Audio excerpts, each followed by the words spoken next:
Hello, welcome back to the You at Your Best podcast. I'm your host, Morgan. This week's episode is going to be a little bit different than my typical episodes, just because this episode is strictly for moms or parents. I tend to make my episodes more geared towards people in general, but especially people who have brains that are similar to mine. I usually don't talk as much about just motherhood because I want my podcast to reach other people, but also because the thought of talking about motherhood in every single episode honestly just sounds exhausting to me. So I tend to make my episodes for everyone for those two reasons. But I wanted to make this episode about something that I have recently been really working on, which is learning to thrive in motherhood. I am someone who has really struggled with guilt and shame around the fact that I am someone who isn't necessarily fulfilled by being a mom only. Of course, motherhood is amazing and fulfilling for me, and I absolutely love my daughter. I absolutely love that I get to be home with her. But it's also true that whenever I'm not taking care of myself or doing things that I love or focusing on my passions, I become really overwhelmed and exhausted.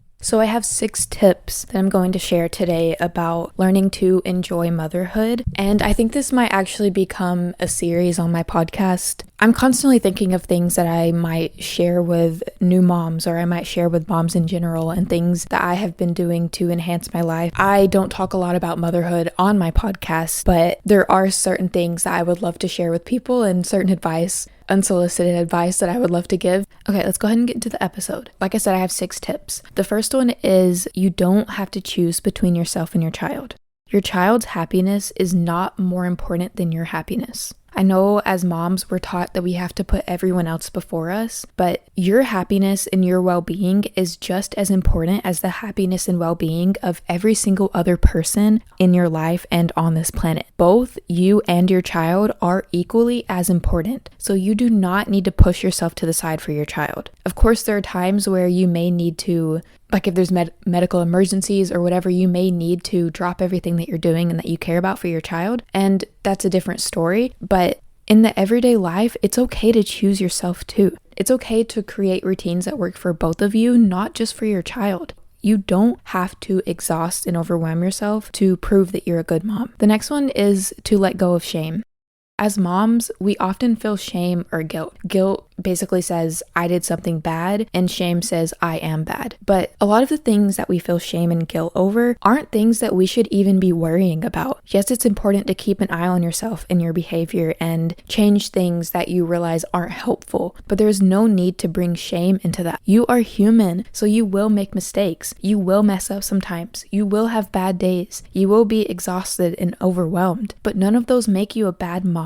They make you human. You're a good parent because you are a mom. You are a good parent because you are someone who worries about making sure that you do right by your child. A bad mom doesn't care. A bad mom doesn't reflect. A bad mom doesn't feel shame or guilt over their behavior. They just continue to treat their child poorly or hurt their child. A bad mom doesn't constantly think about, I hope I'm doing right by my child. A bad mom doesn't constantly feel guilty if they do something that they've messed up on. And most of us are good moms. We are good parents because we care. Even if we're exhausted, even if we do get into a trap of doing the wrong thing or messing up consistently, we always end up fixing it because we care. Having a hard time or a difficult stage of life where we aren't perfect isn't the issue. The issue only comes up whenever we don't care enough to try to at least be 1% better. You aren't a robot. And as moms, I feel like we and society expect so much out of us that the average person isn't expected of. As moms, we're expected to sacrifice ourselves, to push ourselves to the side, to not be a human being with our own desires and our own wants. We're expected to be people who push ourselves to the side once we create a family.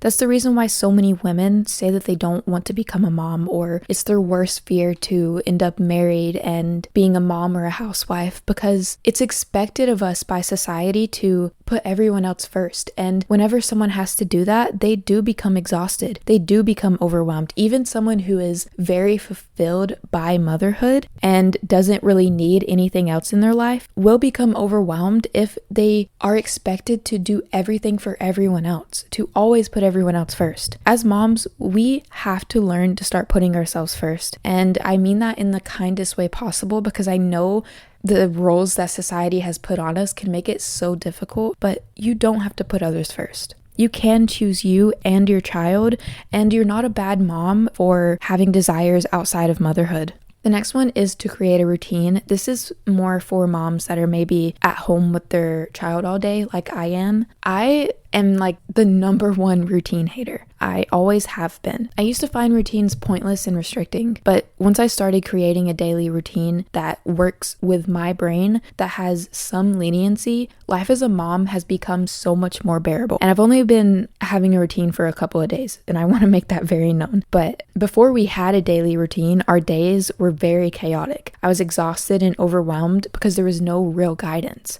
I had so much mental fatigue because I was constantly having to make decisions that I shouldn't have had to make. I would dread whenever my toddler would be awake, and all I could think about was, when is nap time gonna come? When is nap time gonna come? Because I was so tired and I just wanted a break from her. Now that we have a routine, again with leniency because I need that, I feel like I can finally relax a little. I actually enjoy our time together because I know that I don't have to spend every waking moment with her. The tip that I'd give for creating routines is, if you're exhausted or overwhelmed at all, and if the routine feels restricting, go off of it a little bit. Having a routine doesn't mean that you have to follow it exactly every single day. It just means that you have an idea of how your days are going to go, so that you're not just like frantic and running around like a chicken with its head cut off, or however you say that. Having a routine shouldn't be something that holds you back or exhausts you or overwhelms you. It should be something that helps make daily life easier. So if a part of your routine is overwhelming you, you don't have to follow it exactly. You can go off a little bit. And I'm actually going to share our daily routine at the end of this episode, so I'll talk more about that and talk about leniency. Talking about routine leads into the next tip, which is to take time for yourself. Carve out time in your daily routine for you time. And this is, again, more for moms that are at home with their toddlers every day, or who spend time at home with their toddlers at least some days. So carve out time in the daily routine for you time, not just during nap times, but also while your child is awake. Letting your toddler or your kid have independent play throughout the day is not only refreshing for you as an exhausted parent, but it's also essential for healthy, secure development in a child. A child needs to be able to do things alone, and you deserve time for yourself and your interests or your desires or whatever it is you want to spend time on, even if you just want to lay down doing absolutely nothing. Yes, even whenever your child is awake. Some people feel fulfilled by caretaking. For some people, that is their purpose. But that isn't true for every mom, and that is okay. It doesn't make someone any more or any less of a good mom. It just means that different people have different brain wiring. It's okay to not be fulfilled by caretaking, for being with and taking care of a child constantly being extremely draining. I think a lot of moms feel like this, but just never say it. A lot of moms feel like, I don't enjoy motherhood, or they think that they don't want to be a mom, or they made a mistake becoming a mom because they realize that motherhood isn't as fulfilling for them as they thought it would be. But the reason why motherhood isn't fulfilling for moms like this is because motherhood isn't the only thing that fulfills us. We need more, and that's okay. It's okay to need more. It's good to need more. Because a lot of the time we're taught that our value depends on what we can do for others, not on fulfilling our own dreams. As women, that's in society, that's what it's like. Men are taught to fulfill their own dreams, to do what they want. Women are taught to put everyone else first, even if they have dreams. So it is totally okay to admit that you need more than just being a mom. And it's also okay to admit that being a mom is all you've ever wanted, if that is the case. This episode isn't meant to shame moms who genuinely love being at home all day with their kids. It's just meant to make it known that as moms, we have every right to do exactly what we want to do. We have every right to be our own individual person outside of being a mom, even if you are fulfilled by motherhood alone. Because it is true that there are people like that, and I don't want to make this episode making those people feel shame, because If that's who you are, that's who you are. This episode is here to help every single mom understand that regardless of what you like, regardless of what fulfills you, regardless of how you feel, that's okay. You're human. You're allowed to be human. You're allowed to have your own separate life outside of your kids. You don't have to sacrifice yourself to be a mom. The next one that I have is to let people watch your kids. And if you can't tell, this podcast kind of has a theme. The last tip kind of goes off theme, but the first 5 tips are very well in theme. Let people watch your kids. A lot of the time, we feel guilty letting people watch our kids. We feel like we're failing our child or somehow letting them down whenever we aren't constantly with them, when we aren't the one who is constantly there. But when we are the one who is always there, we can start to feel extremely overwhelmed and exhausted.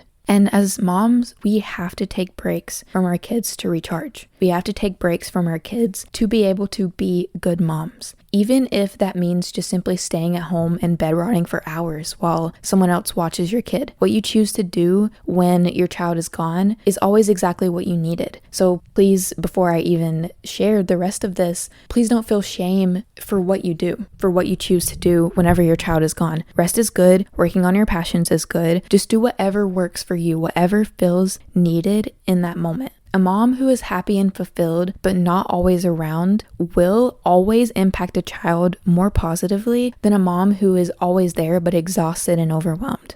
So taking time away from your kid is not only necessary for you, it's also necessary for your kid because it recharges you so that you can be more present with your child, and also because kids need time away from their parents to form healthy attachments. A child who never spends time away from one parent is at a much higher risk for developing an anxious attachment style, especially if that parent is completely losing themselves in the process of taking care of their kid. And again, I'm not saying that to shame anyone. I'm just saying that because if that is what's going on now, you can change it and you should be able to, you should be allowed to. It's also important for us as moms to show our kids that we have a fulfilling life outside of them. Again, if that's not what it is for you, if you don't need to be outside of your child, you're still showing your kid that you're happy and you're showing up. So that's important too, and that is good for a kid as well. I'm not saying that you have to have a life outside of motherhood if you don't want to. I'm just saying that a child seeing a parent who is fulfilled and happy by doing something that they genuinely love and genuinely care about is important for that child's development.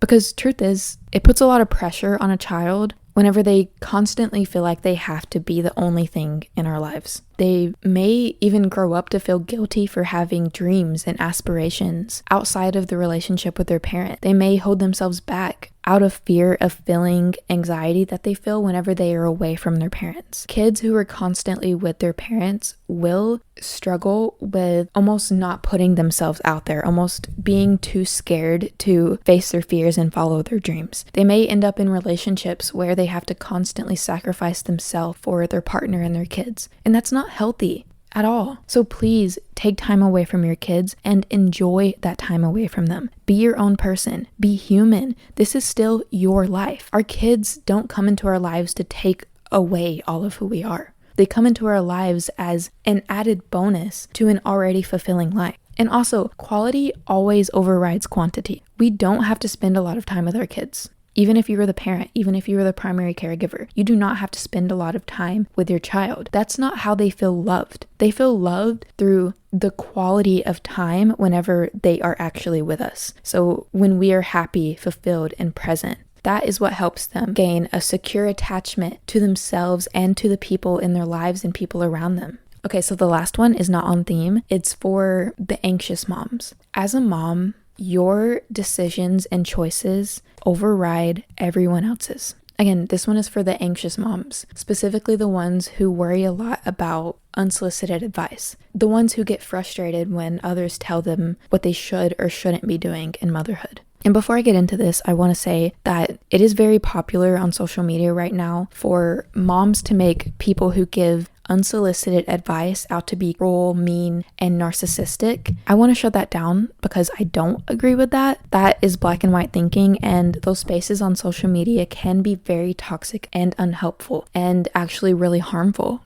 But I'm also a mom who worries about that kind of stuff because feeling like my autonomy is being taken away from me is very triggering. I care so deeply about making sure that my child is raised exactly how I have always wanted to raise her. So it scares me, and I have in the past spiraled over people's controlling behavior and let toxic social media spaces dictate my own toxic responses to those people. And I want to make it very clear that that is not okay, and that is not helpful for us and our mental health. It's not helpful for our child, and it's not helpful for the person that is being kind of controlling. And it's not helpful for the situation in general. It just makes it worse. So if you also struggle with that, remember that at the end of the day, you are the parent, not the person who is giving the advice. There is no need to worry about it. There's no need to spiral about it. You make the decisions. So if someone does give you advice that is unwanted, you don't have to listen to it. You can thank them, then move on. You can even agree with them or make it seem like you're taking their advice. You can lie to them if you have to, if that makes you feel less stressed in the moment, if that gets them to stop. But giving them a chance to talk does not mean that you have to follow their advice. It does not mean that you have to follow through what they are telling you to do at all. It doesn't mean that you have to do what they say. Just focus on your life, your kid, how you want to raise your kid. And if someone else's advice doesn't align with what you want, then just let it be background noise. As frustrating as it is, we can't stop other people's behavior. All we have control over is ourselves. So just focus on you and your decisions, taking care of your mental health, taking care of your child and your life. People who are giving us this advice, they're not bad people, like what social media sometimes makes them out to be. They're not narcissists most of the time. Most of the time, they're just really anxious people who care very deeply about, maybe it's like a grandparent, so they care very deeply about their grandkid. Or maybe it's someone random that you don't know, but they're giving you advice that would have helped them whenever they were a parent. It's most of the time not coming from a place of being mean or unkind. It's coming from a place of genuinely caring.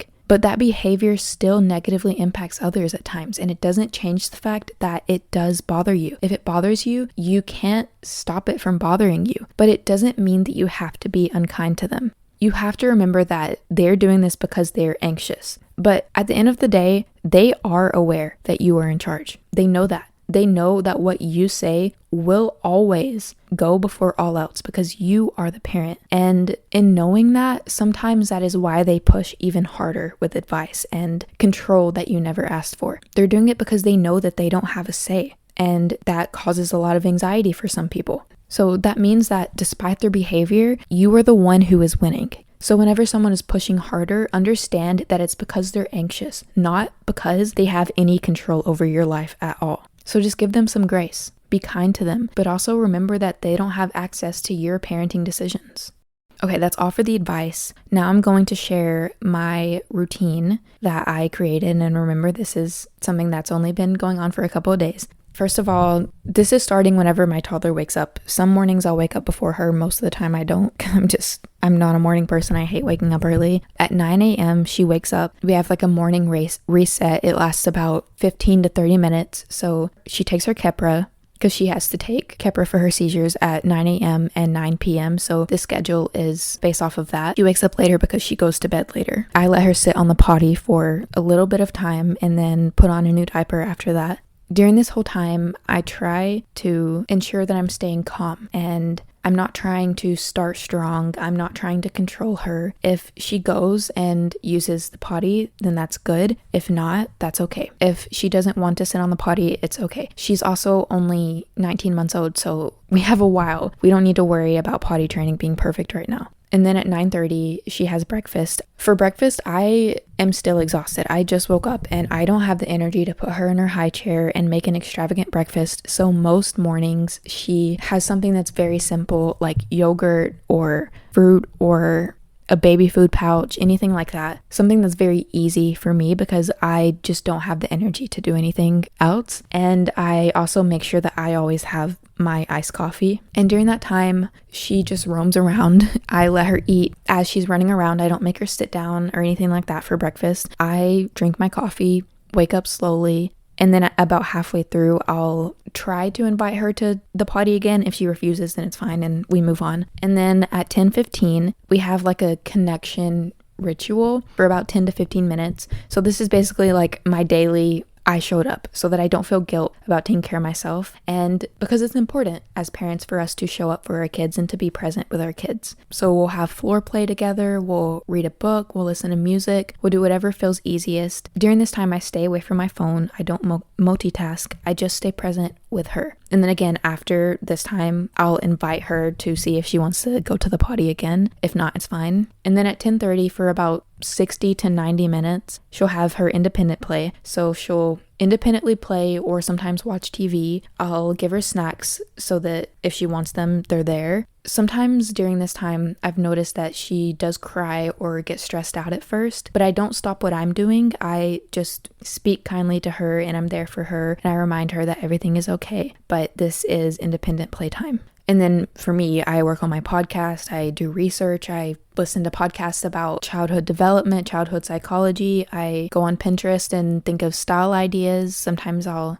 just sit and breathe and do nothing. And then again, at the end of this, I offer for her to use the potty. And then at 12, we have lunch. And usually I'll eat with her. A lot of the time, honestly, this isn't a very good habit, but a lot of the time I don't really eat anything until lunchtime. I just have my coffee and like random snacks sometimes, but I just don't have it in me to make food until lunchtime. I need a lot of time to get woken up. After lunchtime, there's the chance to offer her to use the potty, but I don't always do it. Sometimes, like the past couple of days, I haven't done it at all after lunchtime. I'll change her diaper if I need to, and then she lays down for a nap around like 12:30 or 1. It just kind of depends. And while she sleeps, I do whatever I need to do. I rest, scroll, create things, stare at the wall, try on outfits, work on my podcast, whatever helps me recharge, that's what I do. And I focus entirely on me during that time. I don't think about her. Every once in a while, sometimes I still get anxious. Since she's in her crib by herself, I get a little bit anxious that maybe something happened, so I'll check the camera. But other than that, I am focused entirely on me and my world during nap time. And then she usually wakes up from her nap at like 2:30 or 3:30. It really just depends. Sometimes even like 3:45. So she'll wake up, I'll take her to the potty, and this is like one of the times it's like I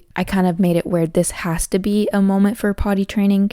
So I'll use like encouraging words. I'll say like, I saw you listen to your body, or you're learning something new. I'm so proud of you. Or look, you're using the potty, or something like that. And just encourage her. And if she does pee, I'll give her one treat. If she poops, I'll give her 2 treats. And then at like 3:15 or 4:15, kind of depending on whenever she wakes up, we will either go outside for a little bit or she'll have sensory play. Here lately, it's been mostly sensory play because it's been cold outside. During this time, I remind myself that I'm supervising for safety, but I'm not preventing experience. I am a parent who gets so overwhelmed and feels dread whenever she creates messes, because it means that I have to pick up the mess and have to clean up the mess, and it's just like non-stop mess. So whenever she's doing sensory play, I have to tell myself like I am keeping an eye on her to make sure that she's safe, but I am not taking away her experience, because I tend to do that sometimes. If she starts exploring or trying to have fun, I get really anxious, so then I just stop her from exploring and having fun, and she needs that exploration for her development. And also for me, I can sit down, have a snack, drink my coffee, think, rest my brain. As long as I'm just keeping an eye on her, I don't really have to engage with her if I don't want to. And then at 4:15, she has independent play, so I will clean up the sensory stuff to make sure that she's safe, and she'll just have like 30 minutes of independent play again, or watching TV, whatever ends up happening during that time. And then at like 5:30 or 6, we'll have dinner. Sometimes Hunter gets home during that time, other times he's still at work. And then after dinner, she'll have her bath. In the past, before I created this routine, I'm gonna be completely honest, there would be some times where we would go 3 days without her having a bath. And now that we've created the routine, the past couple of days, she's had a bath every single night. Even if I don't wash her off, it's just kind of a part of the routine. And I've noticed that she's been sleeping a lot better. And then after her bath, we just kind of wind down until bedtime. And then at 9 o'clock, she takes her meds, we brush her teeth, have the last potty use, put on a diaper, and then she goes to bed. And then after that, me and Hunter have time together or to do things that we want. I usually go take a shower. But yeah, that's basically our routine. And it's very lenient. Again, like I said, none of the things that are in it are required if I don't feel like doing them. They're just there so that I don't have to worry about decision fatigue and stuff like that. Okay, thank you so much for listening. I will see you next Sunday.